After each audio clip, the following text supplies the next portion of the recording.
ছুটির দিনে বৃষ্টি ভেজা সকালবেলায় আমার হাজব্যান্ড ঘুম ভাঙা গলায় বলছে, রেশমি, হয় খিচুড়ি করো, না হয় ভর্তা ভাত করো। আমি বললাম ওকে। তখন মনে হলো বাড়ি থেকে খুদের চাল নিয়ে আসছিলাম। আমি খুদে ভাত রান্না করে নিলাম, আর সাথে থাকছে স্পেশাল শুটকি ভর্তা।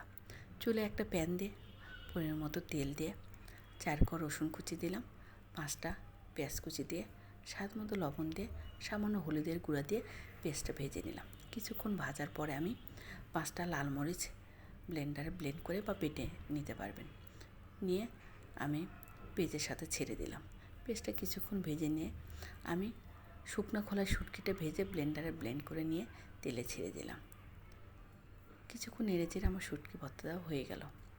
এখন আমি গরম গরম খুদে ভাতের সাথে আমি দিয়েছি মরিচ ভর্তা, শুকনো মরিচ, সাথে রসুন এবং সরষের তেল, 2টা কাঁচা পেঁয়াজও দিয়ে দিলাম। সাথে থাকছে আলু ভর্তা, শুটকি ভর্তা আর ডিম ভর্তা। এটা আমার অনেক পছন্দের খাবার। ভালো থাকবেন সবাই।